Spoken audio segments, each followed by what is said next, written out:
coalition Benno Bokk Yaakaar benn jigéen la ñu am muy Ya Fatou Diagne te benn bañ day weer sa koom di jàppale Famalicour di jàppale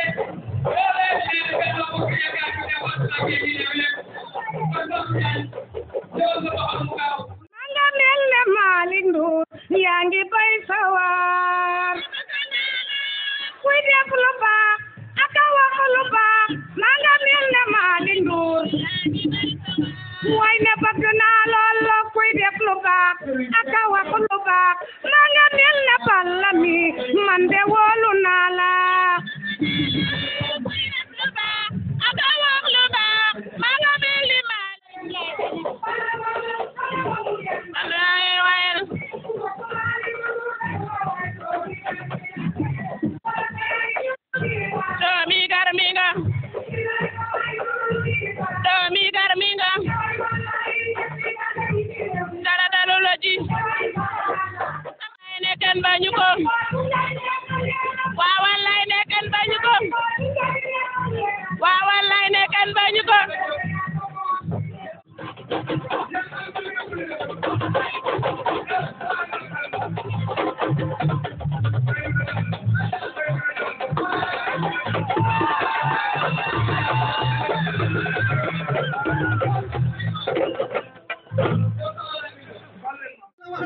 ويطعمون الطعام على حبه مسكينا ويتيما واسيرا انما نريكم لوجه الله لا نريد منكم جزاء ولا شكورا من يكفيكم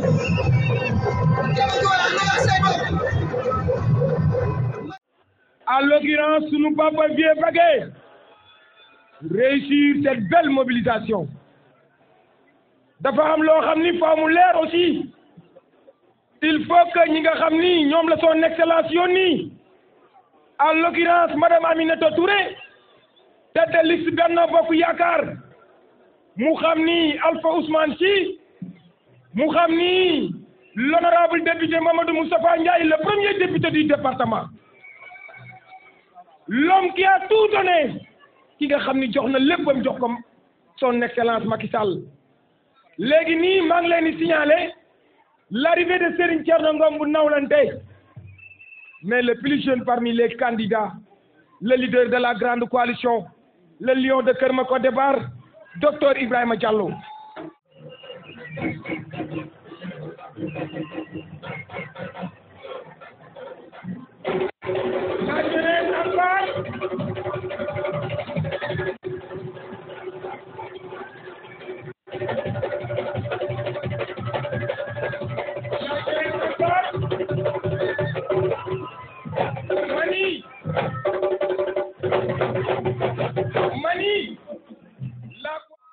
Maire de la commune de Fass, l'homme qui a été réinvesti par le président de la République, son Excellence M. Macky Sall, de par ses réalisations dans la commune de Fass, mais aussi de par ses actions sociales au niveau du département de Guinguinéo. Monsieur le maire, honorable député, l'ensemble de la jeunesse vous fait confiance, l'ensemble de la jeunesse vous accompagne et l'ensemble de la jeunesse, Inch'Allah, le soir du 31 juillet 2022, la victoire de la coalition Benno Bokk Yaakaar triomphera dans tout le département de Guinguinéo. Donc nous avons toujours dans les délégations ici présentes, Madame le maire de la commune de Ngathie Naoudé, directrice générale du Promogène, Madame Yaye Fatou Diagne qui est présente avec une forte délégation. ngeen may ñu tëgg mi ngeen may ñu tuuti ñu tàmbali liggéey bi may leen ñu tàmbali liggéey bi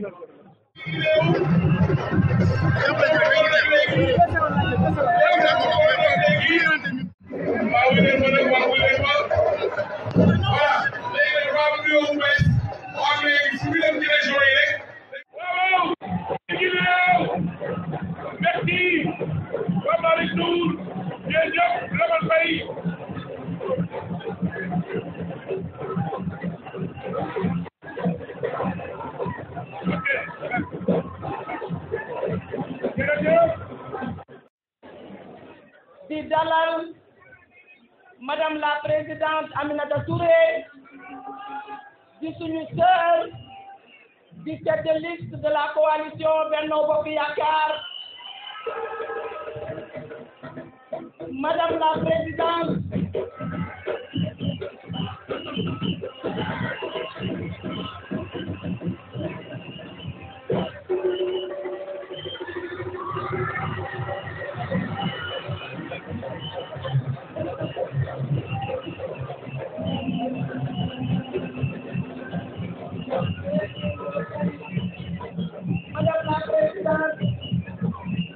le département de Guinguinéo mi ngi am mbégte dalal la fii tey moo tax gis nga ne cour bi étant libre ñu am mbégte dalal la fii ci suñu département de Guinguinéo. Madame la Présidente, Madame la tête de liste nationale, c'est un événement historique parce que je crois que dans l'histoire de notre pays, c'est la première fois qu'une coalition au pouvoir daal di def tête de liste jigéen. Madame la Présidente, nous voulons vous rassurer que cette victoire du jigéenu Sénégal yëpp la que jigéen yëpp takku nañu derrière vous pour donner une majorité écrasante à l'Assemblée nationale au soir du 31 juillet 2022. Madame la Présidente,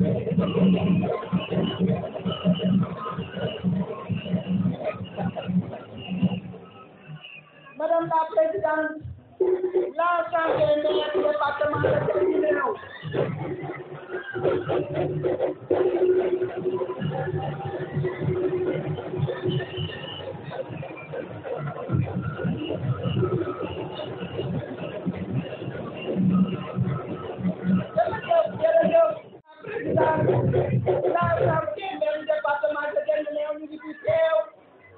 sur les 12 communes du département,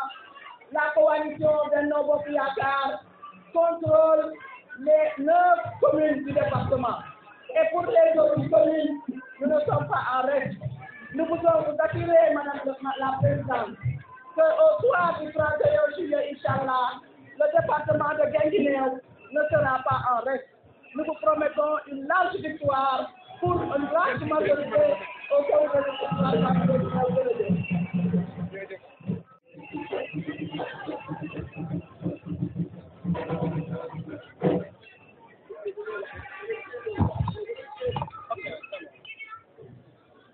Assalamu alaikum mbokki Guinguinéo. Assalamu alaikum waa région de Kaolack. Assalamu alaikum waa Sénégal ak waa diaspora.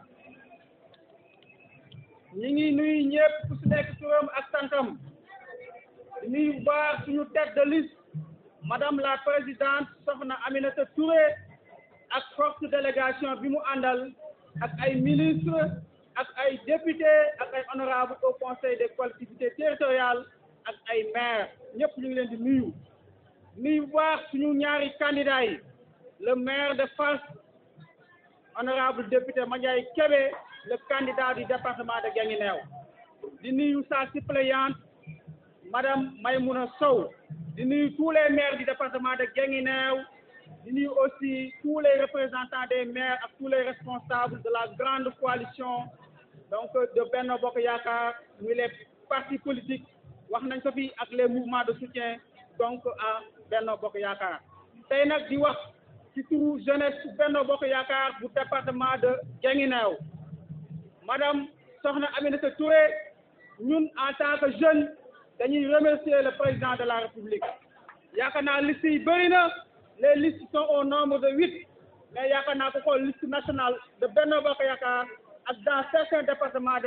du Sénégal da ngay gis ni ay suñu collègues jeunes yu bëri investir nañ leen fa donc ci loolu dañ ci remercier le président de la République son excellence monsieur Macky Sall di ko remercier aussi ci réalisation yi xam def na ko Sénégal mais plus particulièrement dans le département de Guinguinéo man dama koy wax man ni président Macky Sall surtout ñun les communes qui sont dans le monde rural président Macky Sall moo ñu boole ci Sénégal président Macky Sall moo tax ñu xam luñ bourse familiale président Macky Sall mooy xam ñu xam les pistes rurales président Macky Sall moo tax ñu xam ay emploi des jeunes à travers le FERA di remercier waale aussi le directeur du FERA ici présent monsieur Mamadou Faye di remercier aussi le coordinateur du PODAC gis nañ jeunes yi ak le conseil départemental gis nañ jeunes yi nga xam ne jàppale na ko au niveau du département de Guinguinéo ak Sénégal yaakaar naa ko gis mbooloo mii yaakaar naa ay jeunes ñoo fi ëpp kon ñuy wax ni naan jeunesse bi ànd ñoo ko Macky Sall ñun département de Guinguinéo bokkuñu ci parce que fii nii électorat bi jeunes yi ñoo fi ëpp dem ba président Macky Sall la ci àndal Inch'Allah au soir du 31 juillet 2022 ñun la jeunesse du département de Guinguinéo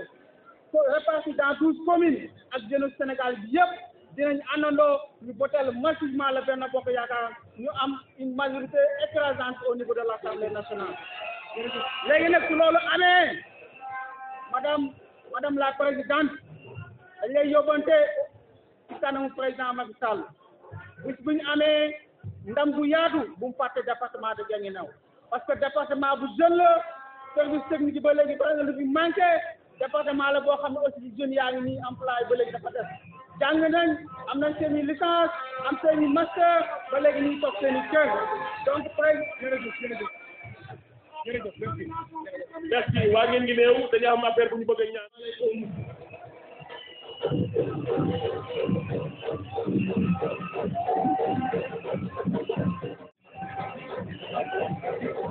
asalaamaaleykum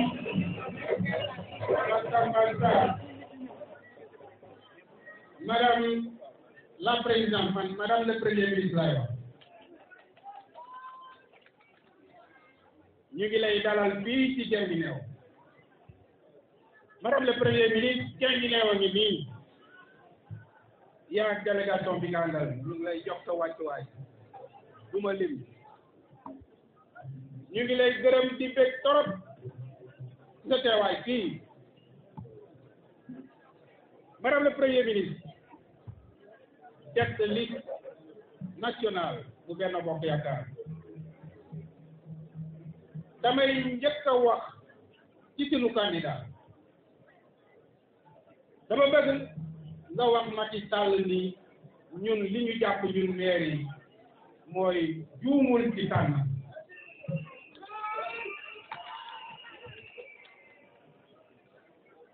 d'abord Mandiaye Kébé dafay sunu collègue ñu bég ci torop ci li mu ko tànn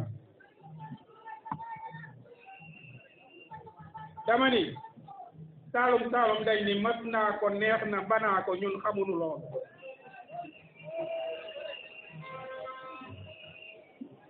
daf ko tànnaat ko am na lu tax waaye ñoo ko gën a xam ñun Mandiaye yiw na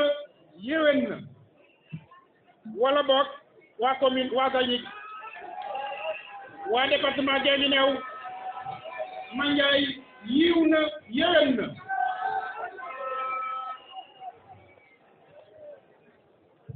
alalam du fekkee benn coono li muy def ñun ñoo ko xam ci biir population ñun maire yi xam nañu kon Macky Sall juumul looloo tax ñun dinañ ko fal ñun Mandiaye Kébé dinañ ko fal inchallah li tax danañ ko fal madame le premier ministre yow yaa tax dinañ ko fal ndax sa ngor ndax sa melokaan ñun dañ lay damoo kenn du jóg ku yëkkati baat jëm ci Benno Bokk Yaakaar nga tël ko dañ ci fier nag madame le premier ñu ngi lay déglu bu baax a baax yàlla yàlla dëgëral sa taxawaay gërëm nañ la sant nañ la bi nga lay damoo yow yaa tax dinañ la palaat incha allah nañ ko palaat incha allah leneen li tax nag ñun maire yi parce que damay wax ci turu maire yëpp bëgguma lim su ma limee danaa juum su ma juum sax nag dafay yàggal te dañoo bëgg a gérer temps keneen ki tax dinañ ko fal muy Macky Sall dañ ko bëgg delloo njukkal ñun maire yi sunu bilan rafet na population bii ak pool bii fi teew war na laaw biral ni ñun xam nañ li mu nu defal ñun maire sunu bilan rafet na waaye moom kon nag dinañ ko delloo njukkal au soir du 31 juillet incha allah ñun maire yi bu ñu la nee dinañ ko falaat nga wóor keek bu nekk ne dinañ ko falaat nag incha allah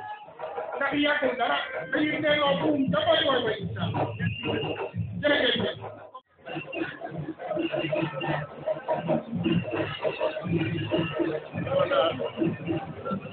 Salaamaaleykum.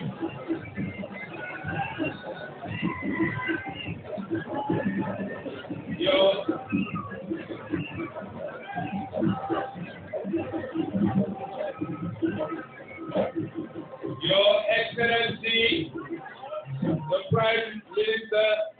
my auntie Aminata Touré, you're welcome to Guinguinéo. ñu ngi lay dalal ak jàmm président di rafetlu délégation bi nga àndal ñu ngi nuyu délégation bi yëpp di jël nuyoo gi di ko teg ci doomu loxo Guinguinéo bi di Maître El Hadj Moustapha Diouf di sëtu Fodé Diouf bokk fii ci Guinguinéo mais monsieur le ministre nga nuyu ñu délégation bi yëpp di wax ne tey ñun ñii di dalal PM ñun ñii ñoo nekkoon représentant Benno Bokk Yaakaar ci local élection locale yi ñu amoon yéene nag tey dalal la en tant que maire de Guinguinéo waaye yàlla def lu mu def ñuy pare nag remontada bi bi mooy match retour bi pare leen match retour bi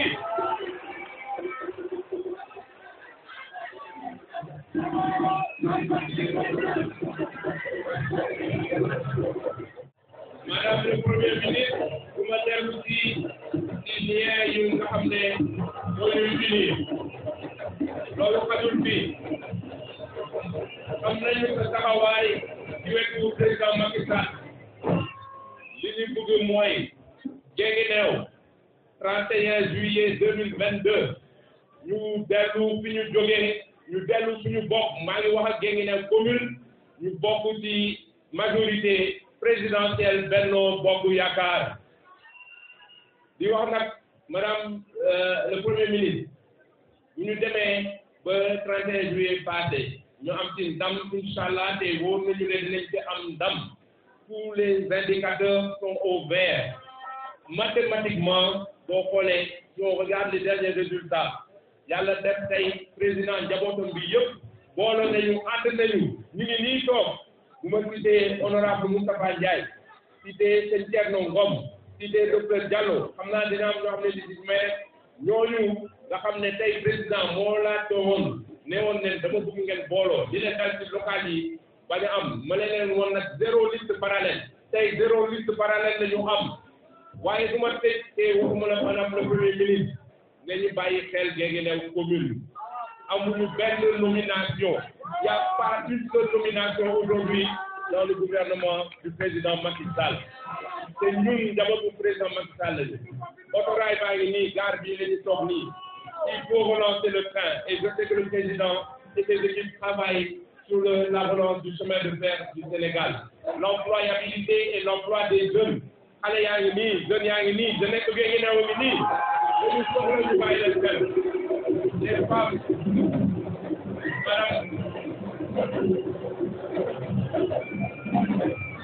madame le premier ministre loolu moom jarul ma la wax xam naa fan la nga jigéen di toll gëm naa ne Sénégal femmes yëpp elles sont conscientes que l'opportunité qui se présente d'avoir une femme présidente de l'Assemblée nationale musul am ci Sénégal mais du n'importe quelle femme une femme de caractère une femme de principe une femme qui a des diplômes, une femme qui peut mener le Sénégal très loin. Madame le Premier ministre, on est avec vous aujourd'hui, on est avec vous demain. On vous soutiendra pour la victoire. di sant di gërëm mais nga jéggal ma ci kàddu yi waaye waxal sa goro gi Guinguinéo wàccoo noog moom ñu koy ñaanal mu àggali ci jàmm ak salaam waaye dañu bugaat jël suñu Guinguinéo teg ko ci raay ñu jëm kanam wasalaamaaleykum wa rahmatullah. Merci Alpha. Merci Alpha. Ça commence à se dessiner. Ça commence à se dessiner. On voit que Guinguinéo. Merci. Merci beaucoup. Merci. Jërëjëf Alpha Batamata.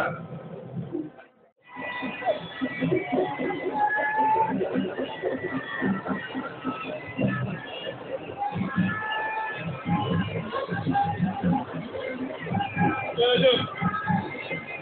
Jërëjëf. Merci.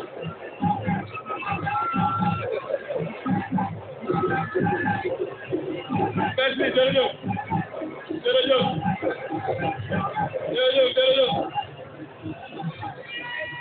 Merci beaucoup. Jërëjëf. Madame le Premier ministre, Madame la Présidente du Conseil économique, social et environnemental, ñu ngi lay nuyu délégation bi nga àndal. di la wax ne dalal ak jàmm fii di Guinguinéo. Guinguinéo dëkku teranga, Guinguinéo dëkku reconnaissance. di la yónni ci président Macky Sall nga ne président Guinguinéo kontaan na ci moom. waxal président Guinguinéo kontaan na sur l'université du Sine Saloum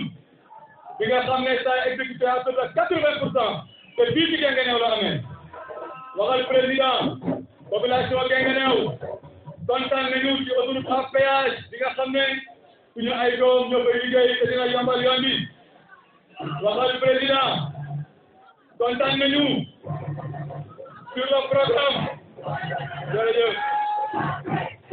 jërëjëf. nga ne ko kontaan nañu sur le programme d'assainissement de la ville de Guinguinéo boo xam ne ñëpp seen travaux yi mu ngi avancé. nga wax président ne ko gërëm nañu sant nañu ci yoon yi nga xam ne moom la defal fii ci Guinguinéo jaarale ko ci suñu frère Mamadou Faye DG du FERA ci liggéey bu ñu ko defal ba jëf gis ko. ñu ngi koy sant di ko gërëm waxal président kontaan nañu ci loolu. waxal président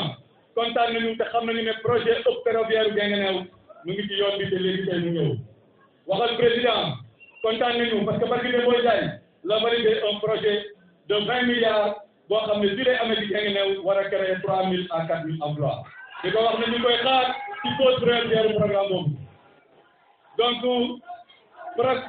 jërëjëf. donc jërëjëf. ngeen ne ko Guinguinéo jërëjëf. ngeen ne ko Guinguinéo sentir na boppam bu baax sur tous les projets et programmes de développement du Sénégal. nga ne ko nag na dalal xelam bi ci Guinguinéo parce que électrification yi piste yi gis nañ ko parce que on le dit jamais assez. Le président on assume son bilan ici à Guinguinéo parce que c'est un bilan positif. nga ne ko na dalal xelam fii comme ni ko doon waxee rek yëkkati ko ci kaw rek doo ci suuf combat bi jeex opposition bi ñoom laa waxal amul fii ci Guinguinéo fii ay quelques jeunes désœuvrés yoo xam ne dañoo yeew seen bopp di xaar bu leen yeewi ñoom fi nekk ak ay màgget yoo xam ne dañoo màgget bi wote wàllu mais à part ñoom opposition amu fi li fi am mooy une population qui a de l'espoir pour le président Macky Sall. président Macky Sall na la xel fii parce que fii incha allah la victoire sera acquise. opposition bi foofu laay terminer ñu ngi rafetlu di gërëm la présence de nos camarades yi nga xam ne ils étaient en représentant pour la coalition tey ñu ñëw muy ñoom honorable Moustapha Ndiaye sama copain sama xarit sama frère ñoom Thierno Ngom coalition bi kàccee la woon li ci doon am solo ñëw na booy yi nee nañ 0,5 moo ci def te loolu du am réseau je vous remercie. Merci. Merci Pape Malick. Merci Pape Malick. Oula. groupe-là qui est à droite et ce groupe qui est à gauche. C'est comme ça qu'on accompagne son leader. En un moment, il faut animer, mais en un moment aussi, il faut écouter les messages. Merci, merci beaucoup. Léegi nag, voilà léegi, may ma tuuti mbasa. Daal di géwël yi, il faut ngeen nekk en complicité ak man. Mbasa mooy na arrêté. Parce que xam ngeen ne man géwël laa comme yéen. Man ci famille géwël laa bokk. Moo tax ma ànd ak Aminata Touré. dama lay tëggal bul bëgg dëkk ba dëkk fa ne la dëkk bëgg nga dëkk fa ah oui waa léegi nag ko arrêté leen kon xam naa damay wax mbasa voilà léegi nag gars yi dëkk bi suñ fi ñëwee comme ñu nuyu suñu ay xarit ñu ngi nuyu ñoom Souleymane Ndéné Ndiaye Pape Mansour Sy ancien ministre ñu ngi nuyu famille yu Pape Ibrahima Sarr yëpp ak Pape Moussa Sarr kilifa diine yu baax yooyu ñoom ñëpp ñu ngi leen di nuyu Farba Senghor ñu ngi leen nuyu bu baax a baax maa ngi jox kàddu gi Mandiaye Kébé c'est un candidat c'est un investi.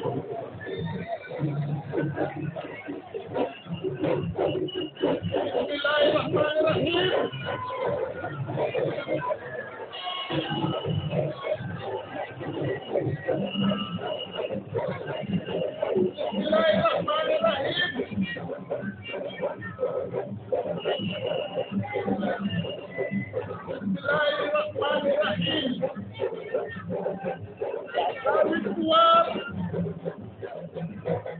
La victoire sera celle de l'unité. Assalamu alaikum wa rahmatullahi wa ta'ala wa barakatuhu. Madame la Présidente, ñu ngi lay dalal fii ci Guinguinéo dalal boo xam ne du dalal ndax dañu laa dëkk bii waa Guinguinéo ñu ngi leen di masawu di naaj bu tàng di leen jóg waaye le président Macky Sall jar na ko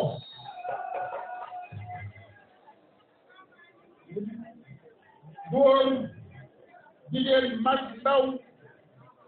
yéen ñëpp ñu ngi leen di nuyu maire yi adjoint maire yi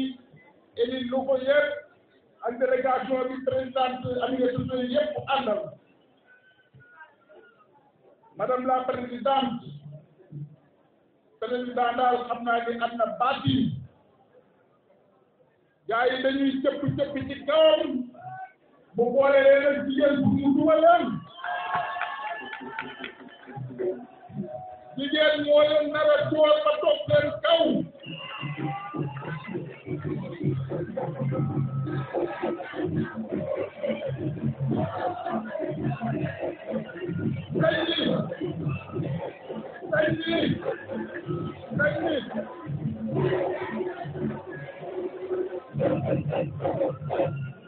tey ñii ñoom dañoo bëgg ñu daganal góor jigéen moom la Macky Sall bëgg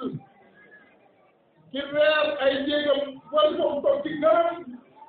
ak ci reer ba suuf di taxawal ci salon yi kat moo ci gën a ñëw góor jigéen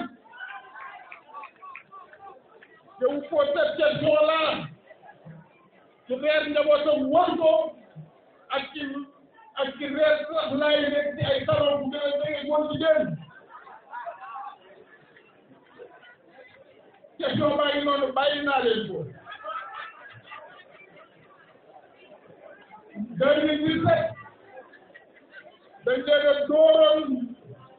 ba presse bi tiitee naan Guinguinéo xanaa opposition bi def fi campagne waaye ren jii lay raw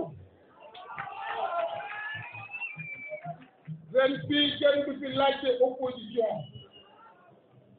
danañ leen door yoo xam ne musu ko gis madame la présidente boo demee na sa xel dal ci Guinguinéo ndax président xelam dal fii ñëpp ñoo ànd réeroo amu fii xëy na bokk bëgg am ko wuute ay bëgg amoon na benn temps rek mais loolu romb nañ ko ñu ñëpp ñi ànd bokk ndey bokk baay di liggéey pour le président Macky Sall ndax moom doomu moo compte ñu suñu candidat bi sax mën na bañ a compter mais bu ñu fexee ba assemblée daanu ci ay loxo yu wëyu ñëpp ñoo koy réussir kon le 31 muy taw muy naaj balaa kenn def dara na génne waa gërëm dem wote ji lu muy def mu soog ko def ndax lu ñu mën a wax mobilisation bi dëgg bu wóor bi mooy le 31 ñu teel a génn wote ji boobu laay daanele asalaamaaleykum wa rahmatulah wa taala merci léegi nag gars yi lu ñu yàggal dañuy rek bàyyi yéen sama gars yi nekk à droite ak à gauche ngeen teeru seen yaay teeru seen tête de liste teeru aussi seen xarit teeru aussi madame le premier ministre Aminata Touré merci aca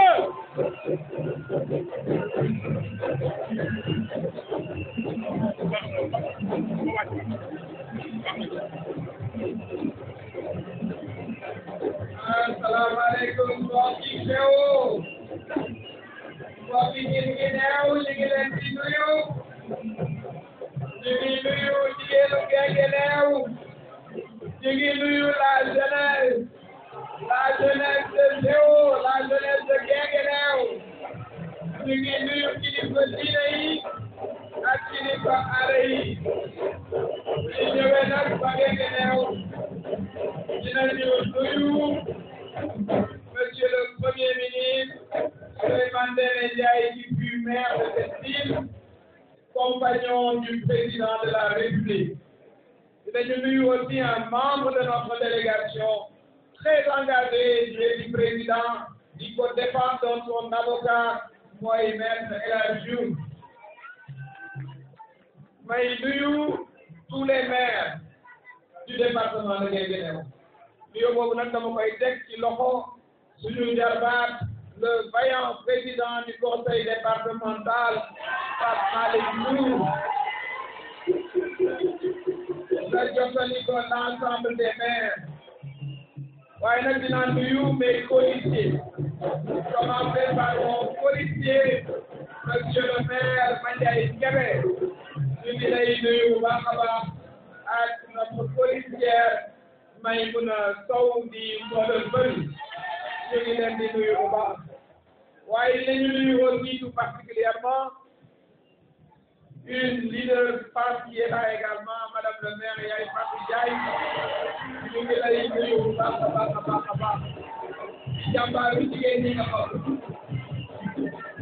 di nuyu aussi les compagnons de la première heure du président Macky Sall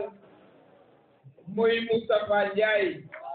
ba ñuy ñëw fii en 2012 maa ngi fàttaliku yoon wi mu metti na woon bés boobu defe naa ne jot ñëw meeting bii ndax agression yu métti te ñu ko fekk woon yàlla ñu fekk ci ñun duñu fàtte jëm duñu fàtte dem kon dellu si waat nga ci sa kër fii mooy sa kër ci keppaaru président Macky Sall ci Benno Bokk Yaakaar maa ngi nuyu nag aussi suma jarbaat Alpha Sy tu as été proche du but mais la prochaine fois sera la bonne wax naa la ko yow nag aussi da nga di exemple parce que cadre accompli que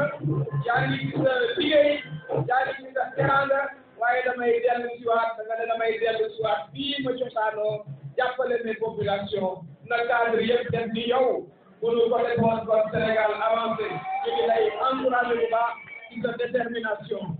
di nuyu nag aussi suma benn cousine moom mu ngi fi daawoo ñëw meeting waaye dinaa ko tudd di une conseillère du président de la République di toppatoo xale yi mooy Rama Ndaw Diouf ñu ngi lay nuyu bu baax a baax a baax fii nag mooy la capitale daanaka la deuxième capitale du chemin de fer dinañu yegg ci Thiès benn dëkk ñaari gaar waaye defe naa ne bii bu doon tudd l'histoire du chemin de fer te doo tudd Guinguinéo ñu daan ko wax géo ba nekkee xale xëy na xale yi ñu xam luy géo waaye mooy Guinguinéo président jël na engagement réhabiliter le rail et l'économie du rail defe naa ne loolu dina gën a bokk ci suqali ville historique bu mel ni Guinguinéo ak yoon yi nga xam ne dëkk yi nga xam ne ci la raay bi daan jaar incha allah projet boobu mu ngi ci liggéey waaye ci diggante bi def na ngeen ci diggante bi route Our Diabel jaar ngeen ci foofu kenn daaw ci jaar la route Soubel Fass de 5 kilomètres la route Fass Gothie Séréer de 17 kilomètres la route Guinguinéo Guélo Gossas ba noppi nag ak li ci war a ñëw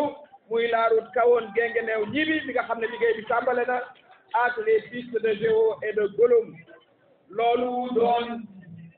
wàllu Guinguinéo ci liggéeyu président ba président bi ñëwee dafa fekk infrastructure daanaka lañ ca demoon bariwul mu yëkkati ko le relèvement du niveau des infrastructures depuis 2012 est incontestable te defe naa ne Guinguinéo gis na ci boppam waaye président gis na ne aussi département de Guinguinéo dafa am un grand potentiel économique mu indi fii 10 fermes expérimentales pour xale yi xam ne te loolu def na ko dans pratiquement toutes les régions xale yi xam ne war nañ mën a tedd ci seen dëkk di fi yor seen njaboot di fi teral seen i ndey ak seen i baay agriculture bi on peut devenir riche avec l'agriculture mais nag da ngay xaw a ñeme coono tuuti nag waaye ni ñu ko bayee ni ko maam ya daan bayee waxuñu bayu yi leer déedéet li ci président bëgg mooy modernisation formation ngeen mën a transformer aussi les produits de l'agriculture wax naa ko président Macky Sall est un président très social maanaam néew ji doole yi dañ ko soxal indi na ci département bi 3903 bourses de sécurité familiale seen borom ñu ngi koy percevoir indi na fi aussi fàttewul nos concitoyens à part entière nos concitoyens vivant avec un handicap indi na fi 161 cartes d'égalité des chances poste de santé problème la woon fii bi mu toogee ba léegi indi na fi 10 postes de santé xale yi dañ daan jéegaan yi di jàngi ci Diourbel mu indi fi collège indi fi lycée ñu recruter aussi ay jeunes plus de 1229 jeunes travaillent dans le département grâce au FERA merci monsieur le directeur général monsieur le maire Faye Mamadou Faye ñu ngi lay nuyu ak FONGIP président aussi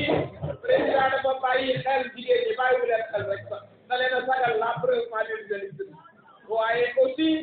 aussi dam leen a fekk ci li ngeen di liggéey à travers la DER dugal nañu 400 millions ci biir département de Guinguinéo ngeen ciy liggéey ci produit transformation yi ak nu ni mel FONGIP bi dugal na ci loxoom waaye président parewul ak yéen wax naa ni formation amee solo monsieur le président du conseil départemental wax na l'université du Sine Saloum 80% daanaka ci tabax bi pare incha allah dans très peu de temps fii ci Mbadakhoune ngeen commencé ci war a mën a dem di jàngi waaye président dana indi centre de formation pour former sa jeunesse le président ne veut pas d'une jeunesse qui est dehors à café li mu bëgg mooy une jeunesse formée qui développe notre pays te jot na ci jël na ci ay dispositions di ngeen am fii un centre de formation incha allah waaye xam nañ ne aussi ne tund diine la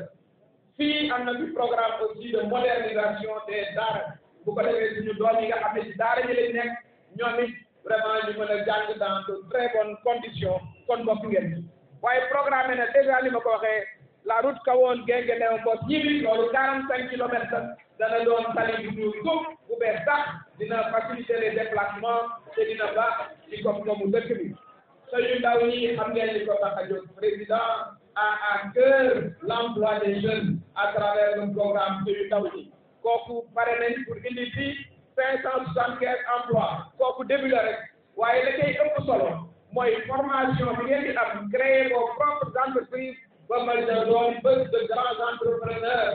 entrepreneur bu ngeen xam fii ci réew mi bu ngeen ko waxee ñoom it war nañu jël rajo bi expliqué ci ñu jaar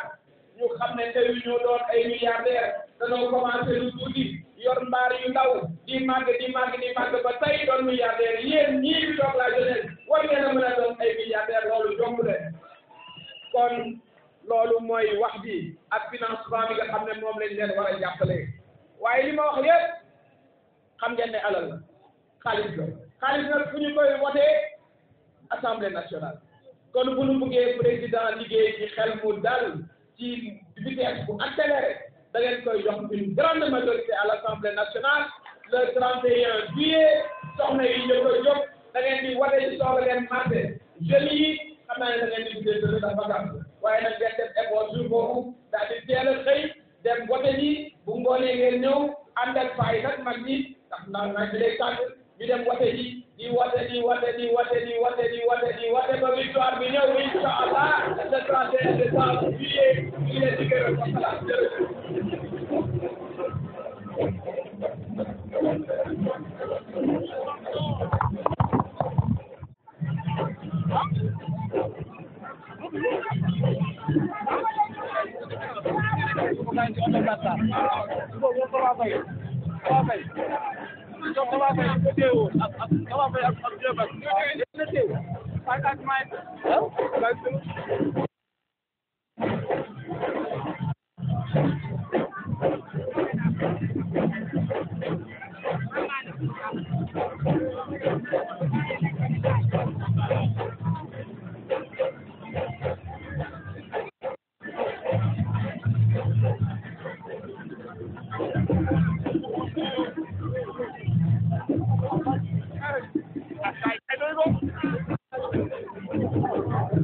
wasalaam